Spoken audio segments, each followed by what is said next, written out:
Frankenstein by Mary Shelley. Chapter 24.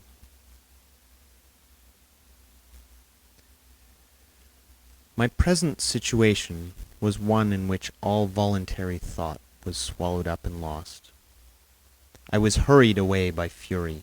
Revenge alone endowed me with strength and composure. It molded my feelings and allowed me to be calculating and calm at periods when otherwise delirium or death would have been my portion. My first resolution was to quit Geneva forever. My country, which, when I was happy and beloved, was dear to me, now in my adversity became hateful. I provided myself with a sum of money, together with a few jewels which had belonged to my mother, and departed. And now my wanderings began, which are to cease but with life. I have travelled a vast portion of the earth, and have endured all the hardships which travellers in deserts and barbarous countries are wont to meet. How I have lived I hardly know. How many times I stretched my failing limbs upon the sandy plain, and prayed for death. But revenge kept me alive. I dare not die, and leave my adversary in being. When I quitted Geneva, my first labour was to gain some clue by which I might trace the steps of my fiendish enemy. But my plan was unsettled, and I wandered many hours round the confines of the town, uncertain what path I should pursue. As night approached, I found myself at the entrance of the cemetery where William, Elizabeth, and my father reposed. I entered it, and approached the tomb which marked their graves. Everything was silent, except the leaves of the trees, which were gently agitated by the wind. The night was nearly dark, and the scene would have been solemn and affecting even to an uninterested observer. The spirits of the departed seemed to flit around and to cast shadow, which was felt but not seen, around the head of the mourner. The deep grief which this scene had at first excited quickly gave way to rage and despair. They were dead, and I lived. Their murderer also lived, and to destroy him I must drag out my weary existence. I knelt on the grass and kissed the earth, and with quivering lips exclaimed, "By the sacred earth on which I kneel, by the shades that wander near me, by the deep and eternal grief that I feel, I swear, and by thee, O night, and the spirits that preside over thee, to pursue the demon who caused this misery, until he or I shall perish in mortal conflict. For this purpose I will preserve my life. To execute this dear revenge will I again behold the sun and tread the green herbage of earth, which otherwise should vanish from my eyes forever. And I call on you, spirits of the dead, and on you, wandering ministers of vengeance, to aid and conduct me in my work. Let the cursed and hellish monster drink deep of agony. Let him feel the despair that now torments me." I had begun my adjuration with solemnity, and an awe which almost assured me that the shades of my murdered friends heard and approved my devotion. But the furies possessed me as I concluded, and rage choked my utterance. I was answered through the stillness of the night by a loud and fiendish laugh. It rang on my ears long and heavily. The mountains re-echoed it, and I felt as if all hell surrounded me with mockery and laughter.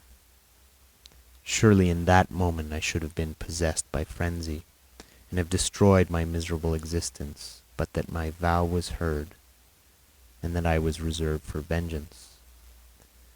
The laughter died away, when a well-known and abhorred voice, apparently close to my ear, addressed me in an audible whisper. I am satisfied, miserable wretch. You have determined to live, and I am satisfied. I darted towards the spot from which the sound proceeded, but the devil eluded my grasp. Suddenly the broad disk of the moon arose and shone full upon his ghastly and distorted shape, as he fled with more than mortal speed. I pursued him, and for many months this has been my task. Guided by a slight clue, I followed the windings of the Rhone, but vainly. The blue Mediterranean appeared, and by a strange chance I saw the fiend enter by night, and hide himself in a vessel bound for the Black Sea. I took my passage in the same ship, but he escaped, I know not how. Amidst the wilds of Tartary and Russia, although he still evaded me, I have ever followed in his track. Sometimes the peasants, scared by this horrid apparition, informed me of his path. Sometimes he himself, who feared that if I lost all trace of him, I should despair and die, left some mark to guide me. The snows descended on my head, and I saw the print of his huge step on the white plain. To you first entering on life, to whom care is new and agony unknown, how can you understand what I have felt and still feel? Cold, want, and fatigue were the least pains of which I was destined to endure. I was cursed by some devil, and carried about with me my eternal hell. Yet still a spirit of good followed and directed my step, and when I most murmured, would suddenly extricate me from seemingly insurmountable difficulties. Sometimes, when nature, overcome by hunger, sunk under the exhaustion, a repast was prepared for me in the desert that restored and inspirited me. The fare was indeed coarse, such as the peasants of the country ate, but I will not doubt that it was set there by the spirits that I had invoked to aid me. Often, when all was dry, the heavens cloudless, and I was parched by thirst, a slight cloud would bedim the sky and shed a few drops that revived me and vanish. I followed, when I could, the courses of the rivers, but the demon generally avoided these, as it was here that the population of the country chiefly collected. In other places human beings were seldom seen, and I generally subsisted on the wild animals that crossed my path. I had money with me, and gained the friendship of the villagers by distributing it, while I brought with me some food that I had killed, which, after taking small part, I always presented to those who had provided me with fire and utensils for cooking. My life, as it passed thus, was indeed hateful to me, and it was during sleep alone that I could taste joy. Oh, blessed sleep! Often when most miserable I sank to repose, and my dreams lulled me even to rapture. The spirits that guarded me had provided these moments, or rather hours, of happiness, that I might retain strength to fulfill my pilgrimage. Deprived of this respite, I should have sunk under my hardships. During the day I was sustained and inspirited by the hope of night, for in sleep I saw my friends, my wife, and my beloved country. Again I saw the benevolent countenance of my father, heard the silver tones of my Elizabeth's voice, and beheld Clerval, enjoying health and youth. Often, when wearied by a toilsome march, I persuaded myself that I was dreaming until night should come, and that I should then enjoy reality in the arms of my dearest friends. What agonizing fondness did I feel for them! How did I cling to their fears, What agonizing fondness did I feel for them! How did I cling to their dream forms, as sometimes they haunted even my waking hours, and persuade myself that they still lived! At such moments vengeance, that burned within me, died in my heart, and I pursued my path towards the destruction of the demon, more as a task enjoined by heaven as the mechanical impulse of some power of which I was unconscious, than as the ardent desire of my soul. What his feelings were whom I pursued I cannot know. Sometimes, indeed, he left marks in writing on the bark of the trees, or cut in stone, that guided me and instigated my fury. "My reign is not yet over." These words were legible in one of these inscriptions. "You live, and my power is complete. Follow me. I seek the everlasting ices of the north, where you will feel the misery of cold and frost to which I am impassive. You will find near this place, if you follow not too tardily, a dead hare. Eat and be refreshed. Come on, my enemy. We have yet to wrestle for our lives, but many hard and miserable hours must you endure until that period shall arrive." Scoffing devil, again do I vow vengeance, again do I devote thee, miserable fiend, to torture and death. Never will I give up my search until he or I perish, and then with what ecstasy shall I join my Elizabeth and my departed friends, who even now prepare for me the reward of my tedious toil and horrible pilgrimage. As I still pursued my journey to the northward, the snows thickened, and the cold increased in a degree almost too severe to support. The peasants were shut up in their hovels, and only a few of the most hardy ventured forth to seize the animals whom starvation had forced from their hiding places to seek for prey. The rivers were covered with ice, and no fish could be procured, and thus I was cut off from my chief article of maintenance. The triumph of my enemy increased with the difficulty of my labours. One inscription that he left was in these words: "Prepare, your toil is only begin. Wrap yourself in furs, and provide food, for we shall soon enter upon a journey where your sufferings will satisfy my everlasting hatred." My courage and perseverance were invigorated by these scoffing words. I resolved not to fail in my purpose, and calling on heaven to support me, I continued with unabated fervor to traverse immense deserts until the ocean appeared at a distance and formed the utmost boundary of the horizon. Oh, how unlike it was to the blue seasons of the south!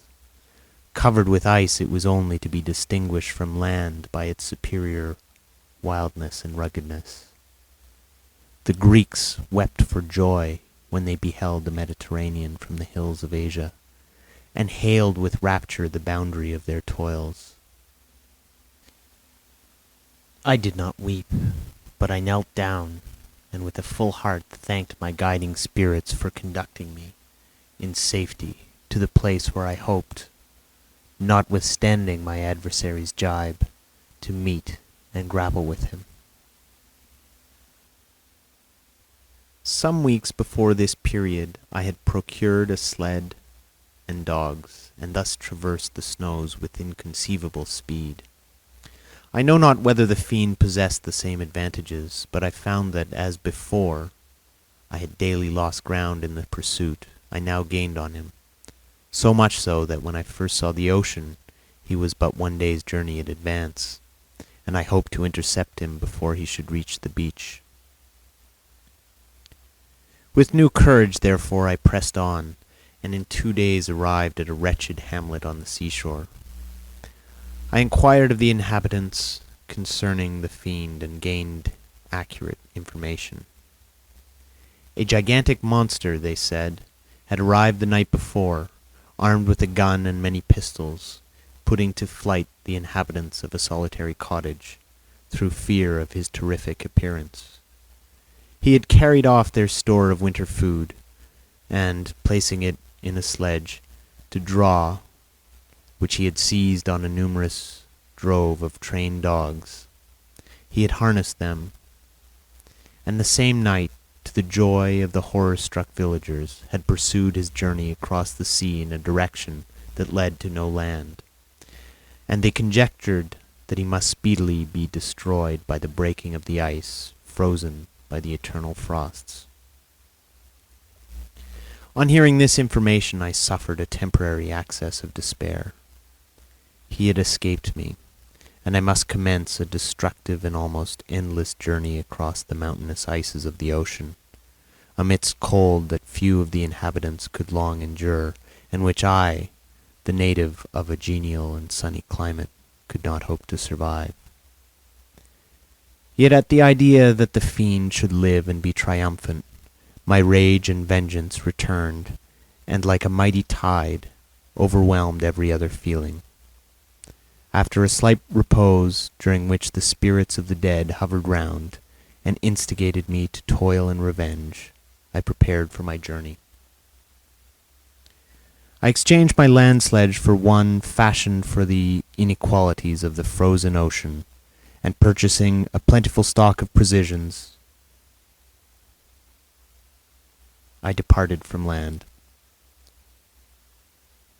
I cannot guess how many days have passed since then, but I have endured misery which nothing but the eternal sentiment of a just retribution, burning within my heart, could have enabled me to support.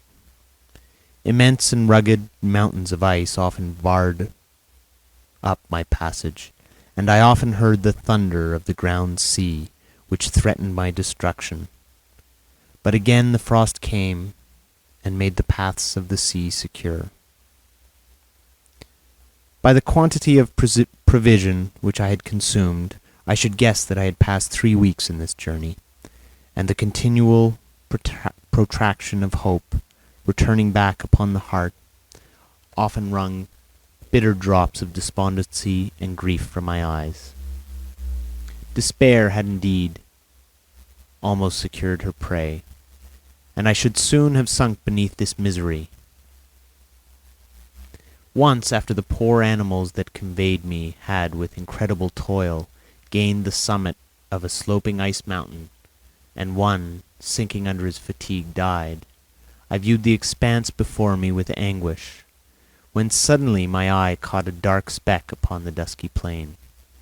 I strained my sight to discover what it could be, and uttered a wild cry of ecstasy when I distinguished a sledge, and the distorted proportions of a well-known form within. Oh, with what burning gush did hope revisit my heart! Warm tears filled my eyes, which I hastily wiped away, that they might not intercept the view I had of the demon. But still my sight was dimmed by the burning drops, until, giving way to the emotions that oppressed me, I wept aloud. But this was not the time for delay. I disencumbered the dogs of their dead companion, gave them a plentiful portion of food, and after an hour's rest, which was absolutely necessary, and yet which was bitterly irksome to me, I continued my route. The sledge was still visible, nor did I again lose sight of it, except at the moment when for a short time some ice rock concealed it with its intervening crags. I indeed perceptibly gained on it, and when, after nearly 2 days' journey, I beheld my enemy at no more than a mile distant, my heart bounded within me. But now, when I appeared almost within grasp of my foe, my hopes were suddenly extinguished, and I lost all trace of him more utterly than I had ever done before. A ground sea was heard. The thunder of its progress as the waters rolled and swelled beneath me became every moment more ominous and terrific.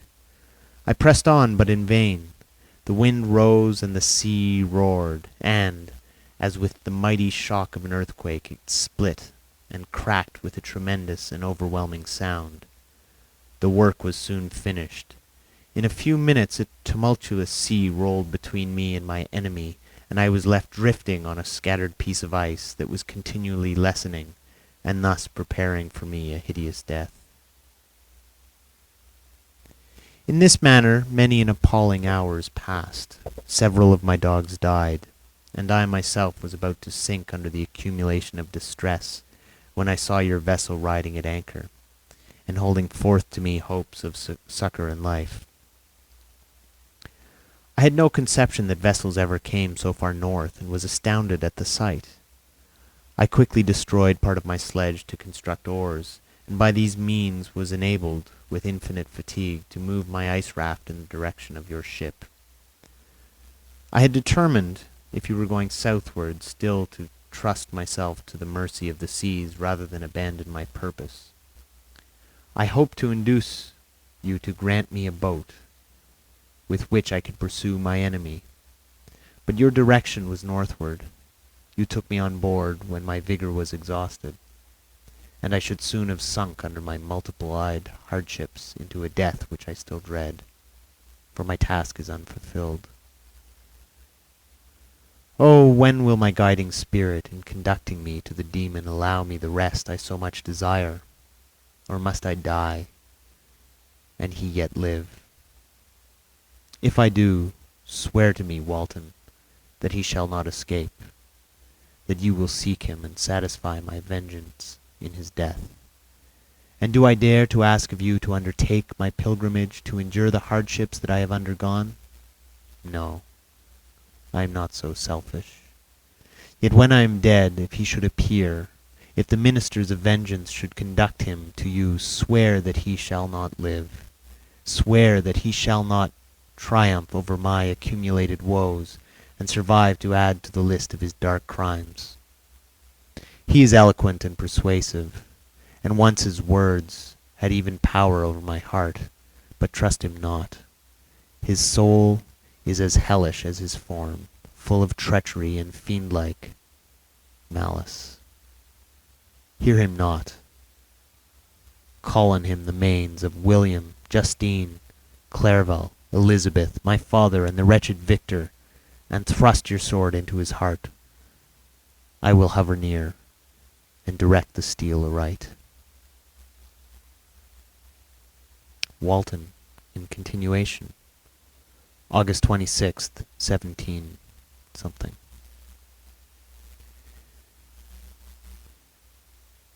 You have read this strange and terrific story, Margaret, and do you not feel your blood congeal with horror, like that which even now curdles mine? Sometimes, seized with sudden agony, he could not continue his tale. At others, his voice broken, yet piercing, uttered with difficulty the words so replete with anguish. His fine and lovely eyes were now lighted up with indignation, now subdued to downcast sorrow, and quenched in infinite wretchedness. Sometimes he commanded his countenance and tones, and related the most horrible incidents with a tranquil voice, suppressing every mark of agitation. Then, like a volcano bursting forth, his face would suddenly change to an expression of the wildest rage, as he shrieked out imprecations on his persecutor. His tale is connected, and told with an appearance of the simplest truth. Yet I own to you that the letters of Felix and Safie, which he showed me, and the apparition of the monster seen from our ship, brought to me a greater conviction of the truth of his narrative than his assertiveness, however earnest and connected. Such a monster has, then, real existence. I cannot doubt it. Yet I am lost in surprise and admiration. Sometimes I endeavored to gain from Frankenstein the particulars of his creature's formation, but on this point he was impenetrable. "Are you mad, my friend?" said he, "or whither does your senseless curiosity lead you? Would you also create for yourself and the world a demoniacal enemy? Peace, peace! Learn my miseries, and do not seek to increase your own." Frankenstein discovered that I made notes concerning his history. He asked to see them, and then himself corrected and augmented them in many places, but principally in giving me the life and spirit to the conversations he held with his enemy. "Since you have preserved my narration," said he, "I would not that a mutilated one should go down to posterity."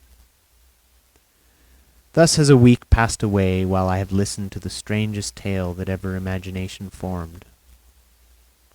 My thoughts and every feeling of my soul have been drunk up by the interest of my guest, which this tale and his own elevated and gentle manners have created. I wish to soothe him, yet I can counsel one so indefinitely miserable, so destitute of every hope and consolation. Frankenstein discovered that I made notes concerning his history. He asked to see them, and then himself corrected and augmented them in many places, but principally giving the life and spirit to the conversations he held with his enemy. "Since you have preserved my narration," said he, "I would not that a mutilated one should go down to posterity. Thus has a week passed away while I have listened to the strangest tale that ever imagination formed. My thoughts and every feeling of my soul have been drunk up by the interest for my guest, which this tale and his own elevated gentle manners have created. I wish to soothe him, yet can I counsel one so infinitely miserable, so destitute of every hope of consolation, to live? Oh no, the only joy that he can now know will be when he composes his shattered spirit to peace and death. Yet he enjoys one comfort, the offspring of solitude and delirium. He believes that when in dreams he holds converse with his friends, and derives from that communion consolation for his miseries, or excitements to his vengeance, that they are not the creations of his fancy, but the beings themselves who visit from the regions of a remote world. This faith gives a solemnity to his reveries that render them to me almost as imposing and interesting as truth. Our conversations are not always confined to his own history and misfortunes. On every point of general literature he displays unbounded knowledge and a quick and piercing apprehension. His eloquence is forcible and touching, nor can I hear him when he relates a pathetic incident, or endeavors to move the passions of pity or love, without tears. What a glorious creature must he have been in the days of his prosperity, when he is thus noble and godlike in ruin. He seems to feel his own worth, and the greatness of his fall. "When younger," said he, "I believed myself destined for some great enterprise. My feelings are profound, but I possessed a coolness of judgment that fitted me for illustrious achievements. This sentiment of worth of my nature supported me when others would have been oppressed, for I deemed it criminal to throw away in useless grief those talents that might be useful to my fellow creatures.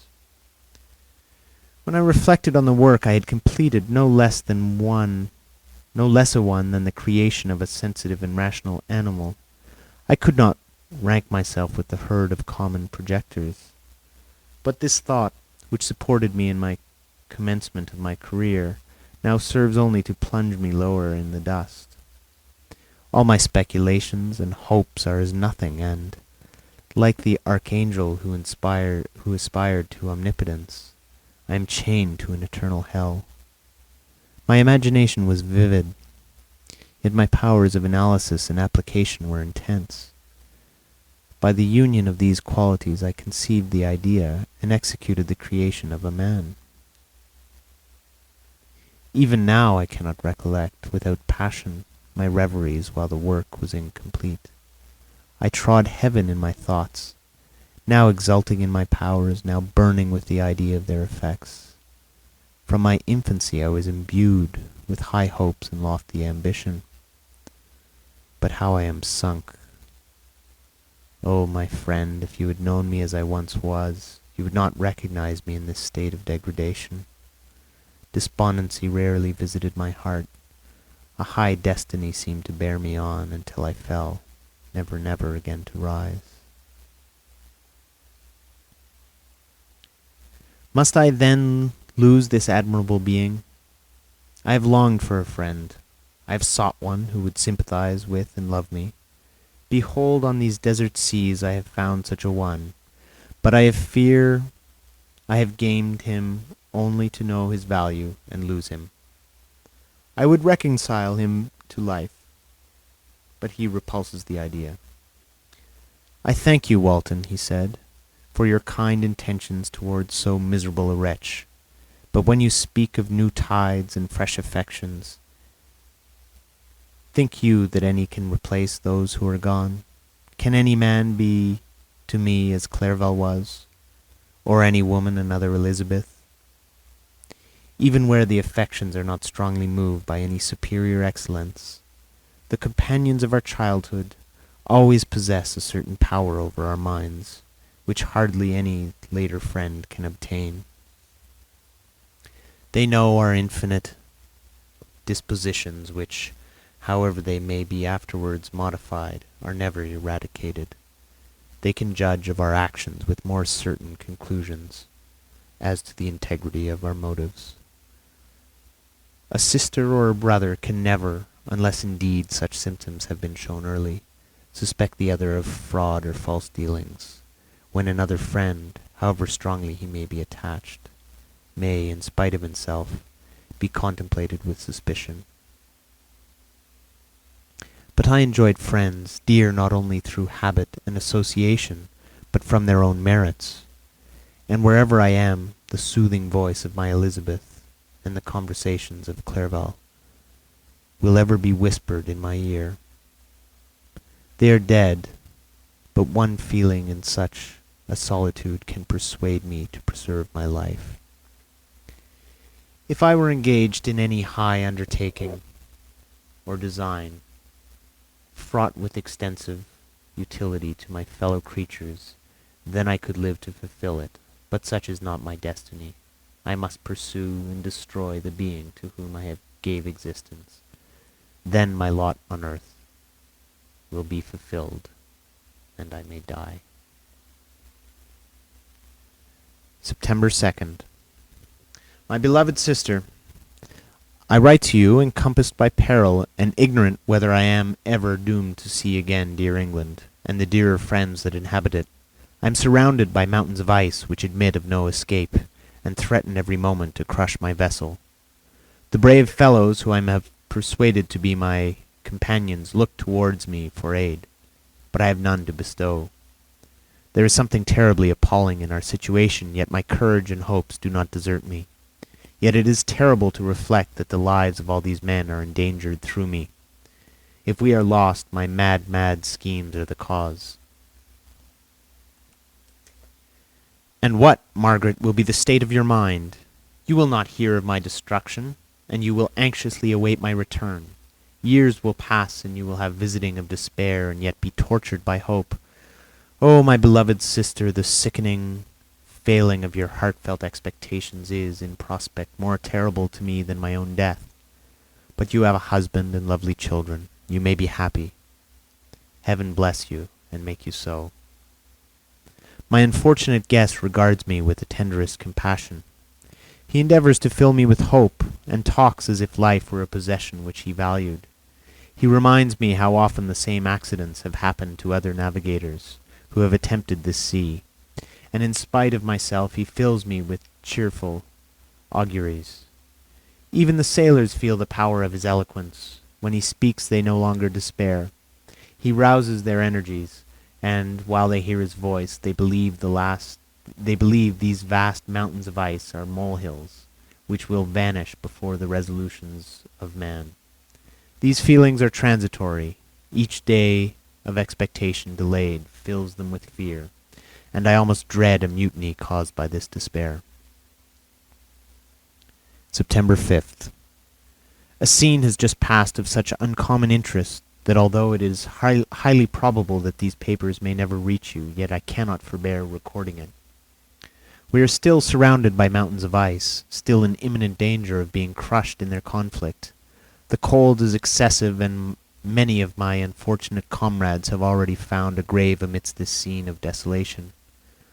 Frankenstein has daily declined in health. A feverish fire still glimmers in his eyes, but he is exhausted, and when suddenly roused to any exertion, he speedily sinks again into apparent lifelessness. I mentioned in my last letter the fears I entertained of a mutiny.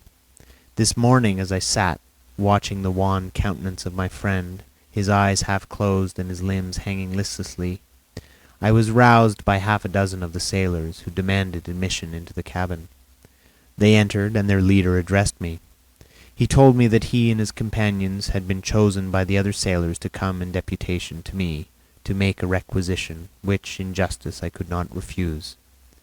We were immured in ice, and should probably never escape, but they feared that if, as was possible, the ice should dissipate, and a free passage be opened, I should be rash enough to continue my voyage, and lead them into fresh dangers, after which they might happily have surmounted this.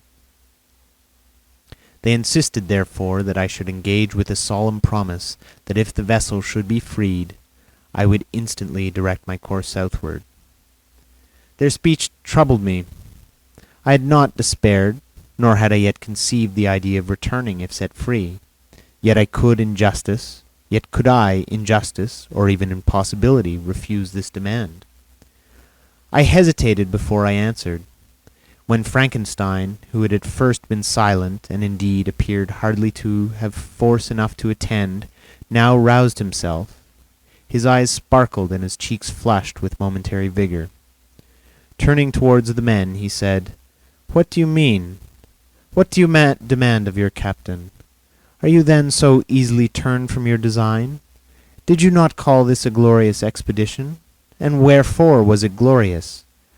Not because the way was smooth and placid as a southern sea, but because it was full of dangers and terror, because at every new incident your fortitude was to be called forth, and your courage exhibited, because danger and death surrounded it, and these you were to brave and overcome.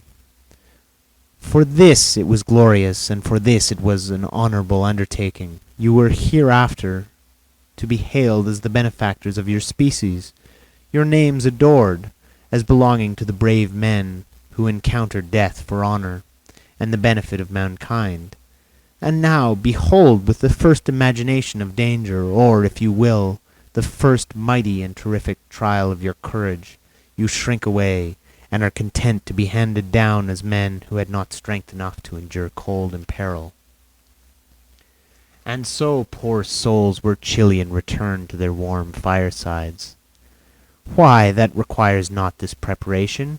Ye need not have come thus far, and dragged your captain to the shame of a defeat, merely to prove yourself cowards. Oh, be men, or be more than men. Be steady to your purposes, and firm as a rock. This ice is not made of such stuff as your hearts may be. It is mutable, and cannot withstand you. If you say that it shall not, do not return to your families with the stigma of disgrace marked on your brows. Return as heroes who have fought and conquered, and who know not what it is to turn their backs on the foe."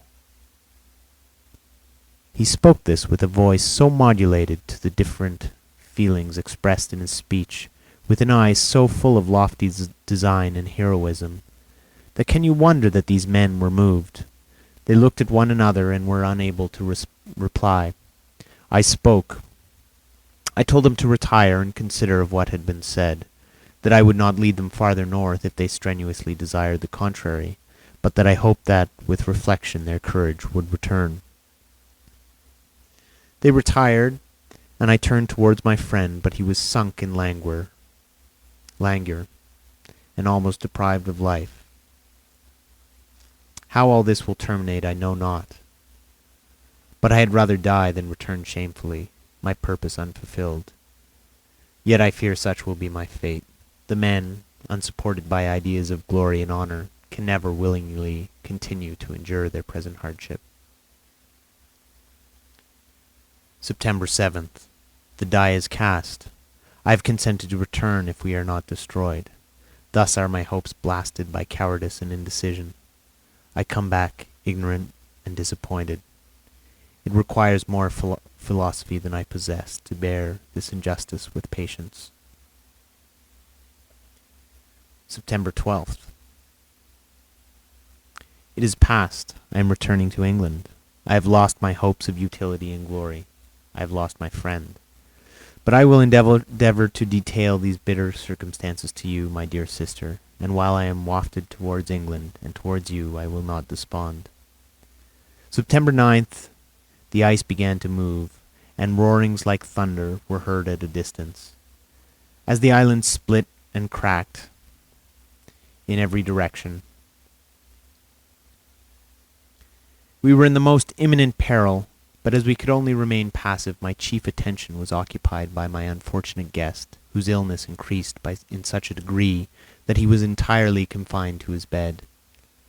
The ice cracked behind us and was driven with force towards the north. A breeze sprung from the west, and on the 11th the passage towards the south became perfectly free. When the sailors saw this, and that their return to the native country was apparently assured, a shout of tumultuous joy broke from them, loud and long continued. Frankenstein, who was dozing, awoke and asked the cause of the tumult. "They shout," I said, "because they will soon return to England." "Do you then really return?" "Alas, yes. I cannot withstand their demands. I cannot lead them unwillingly to danger. I must return." "Do so if you will, but I will not. You may give up your purpose, but mine is assigned to me by heaven, and I dare not. I am weak, but surely the spirits who assist my vengeance will endow me with sufficient strength." Saying this, he endeavored to spring from the bed, but the exertion was too great for him. He fell back and fainted. It was not long before he was restored, and I often thought that life was entirely extinct. At length he opened his eyes. He breathed with difficulty, and was unable to speak. The surgeon gave him a composing draught, and ordered us to leave him undisturbed. In the meantime, he told me that my friend had certainly not many hours to live. His sentence was pronounced, and I could only grieve and be patient. I sat by his bed, watching him. His eyes were closed, and I thought he slept. But presently he called to me in a feeble voice, and bidding me come near, said, "Alas, the strength I relied on is gone. I feel that I soon shall die, and he, my enemy and persecutor, may still be in being. Think not, Walton, that in the last moments of my existence I feel that burned hatred and ardent desire of revenge I once expressed, but I feel myself justified in desiring the death of my adversary. During these last days I have been occupied in examining my past conduct, nor do I find it blamable. In a fit of enthusiastic madness I created a rational creature, and was bound towards him to assure, as far as was in my power, his happiness and well-being. This was my duty. But there was another, still paramount to that. My duties towards the beings of my own species had greater claims to my attention, because they included a greater proportion of happiness or misery. Urged by this view, I refused, and did right in refusing, to create a companion for the first creature. He showed unparalleled malignity and selfishness in evil. He destroyed my friends. He devoted to destruction beings who possessed exquisite sensations, happiness, and wisdom. Nor do I know where this thirst for vengeance may end. Miserable himself, that he may render no other wretched, he ought to die. The task of this destruction was mine, but I have failed. When actuated by selfish and vicious motives, I asked you to undertake my unfinished work, and I renew this request now, when I am only induced by reason and virtue.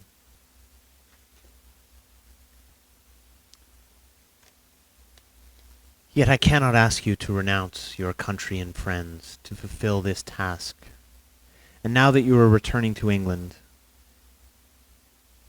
you will have little chance of meeting with him. But the consideration of these points, and the well-balancing of what you may esteem your duties, I leave to you. My judgment and ideas are already disturbed by the near approach of death.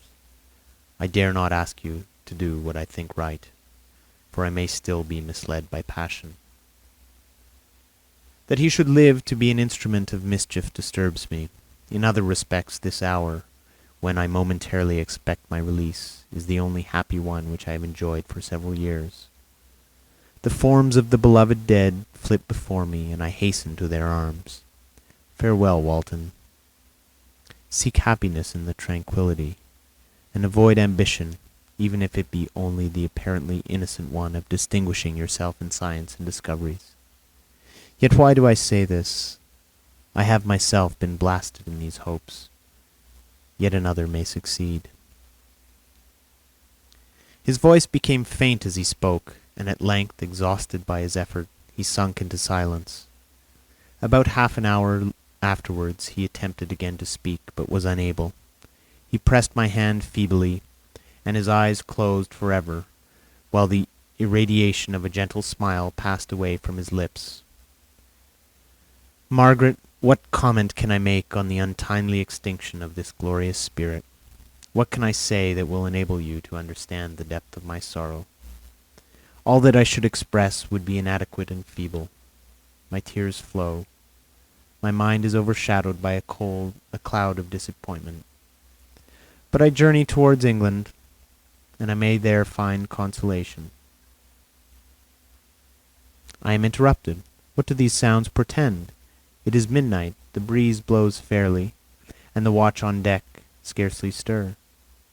Again, there is a sound as of a human voice, but hoarser. It comes from the cabin where the remains of Frankenstein still lie. I must arise and examine. Good night, my sister. Great God! What a scene has just taken place!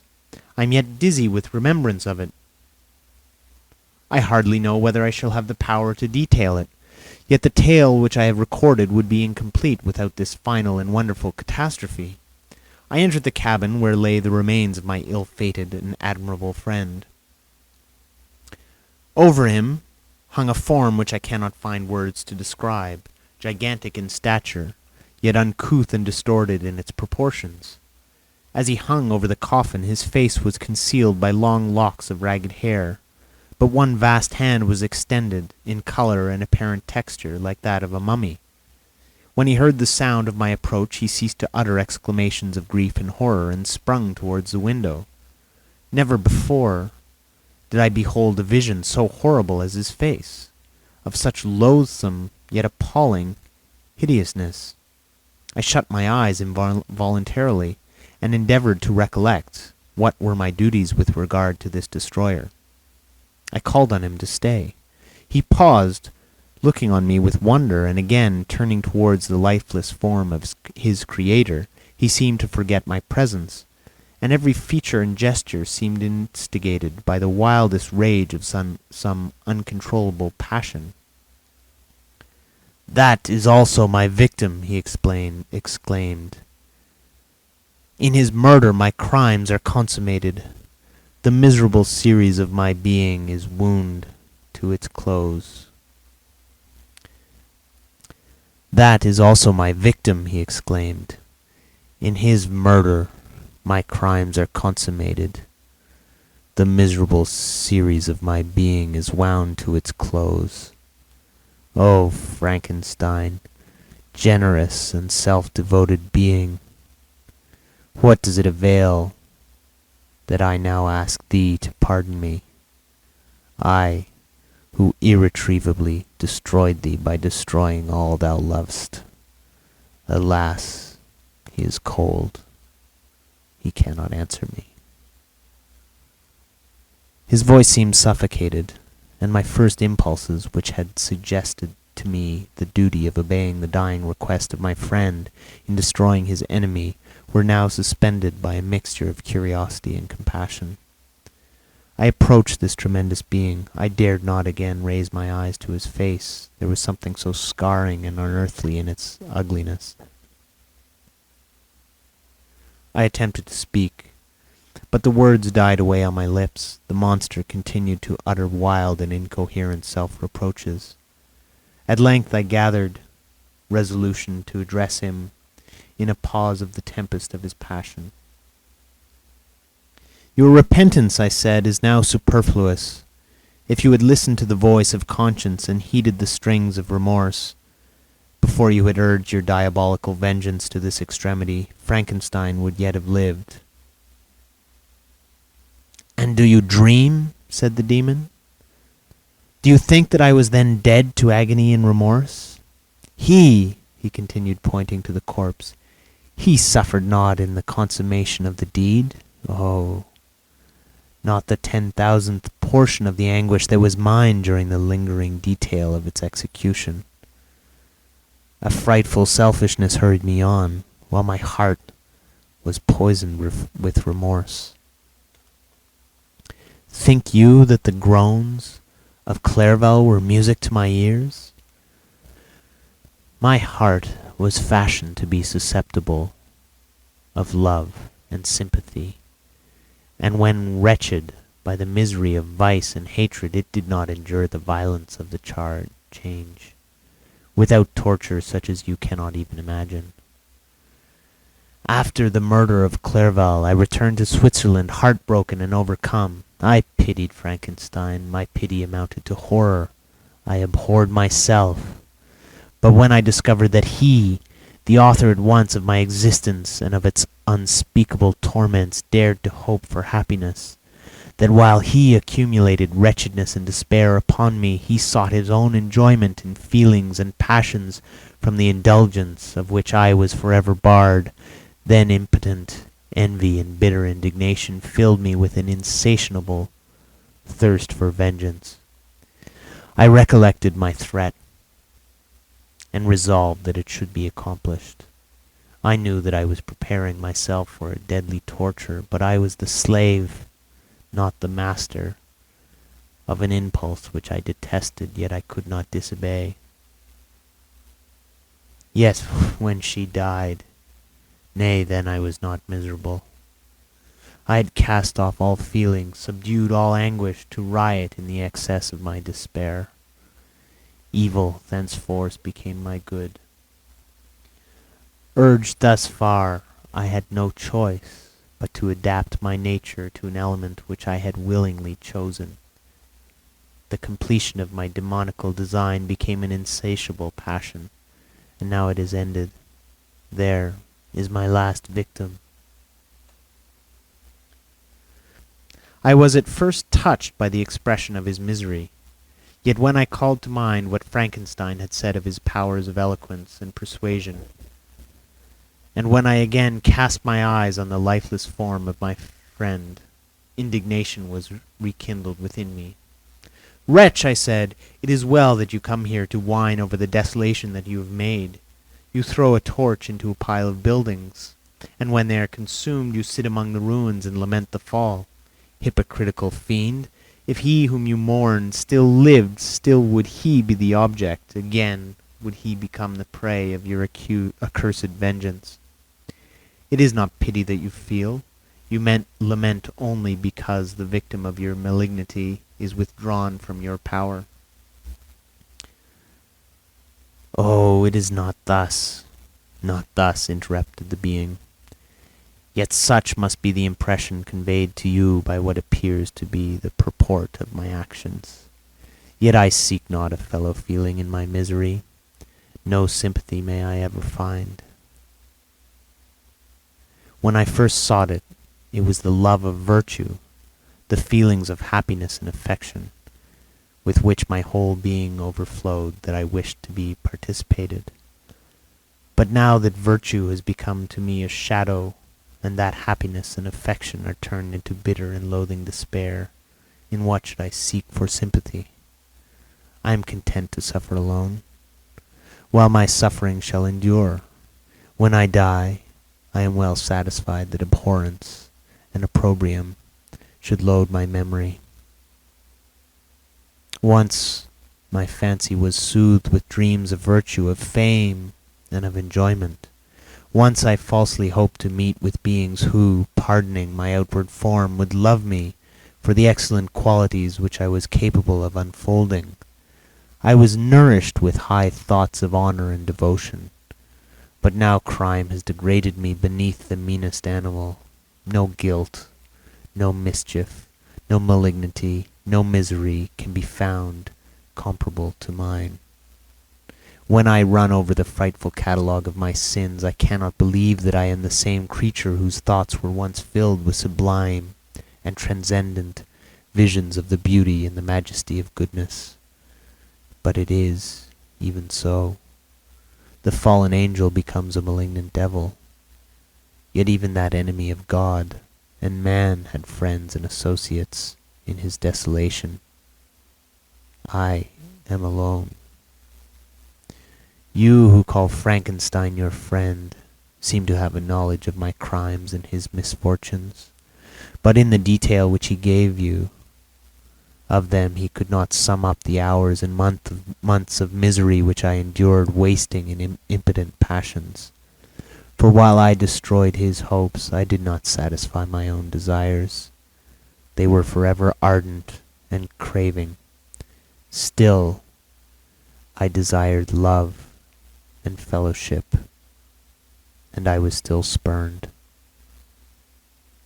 Was there no injustice in this?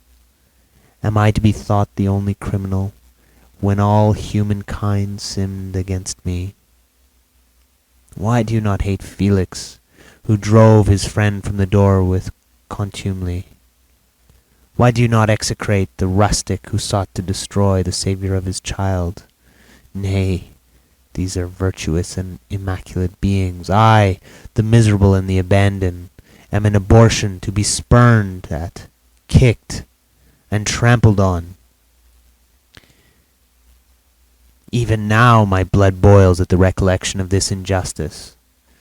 But it is true that I am a wretch. I have murdered the lovely and the helpless. I have strangled the innocent as they slept, and grasped to death his throat who never injured me or any other living thing. I have devoted my Creator, the select specimen of all that is worthy of love and admiration among men, to misery. I have pursued him even to that irredeemable ruin. There he lies, white and cold in death. You hate me, but your abhorrence cannot equal that with which I regard myself. I look on the hands which executed the deed. I think of the heart in which the imagination of it was conceived, and long for the moment when these hands will meet my eyes, when that imagination will haunt my thoughts no more. Fear not that I shall be instrument of future mischief.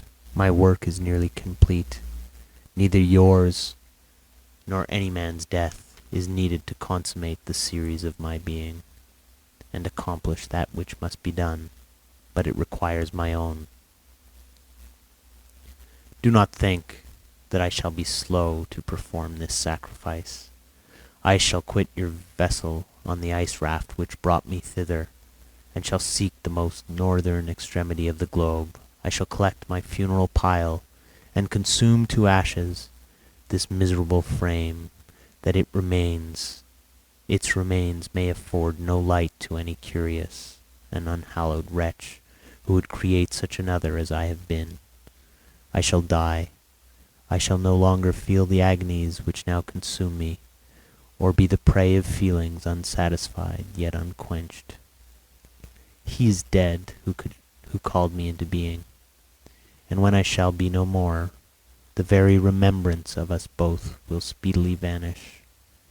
I shall no longer see the sun or stars, or feel the winds play on my cheeks. Light, feeling, and sense will pass away, and in this condition must I find my happiness.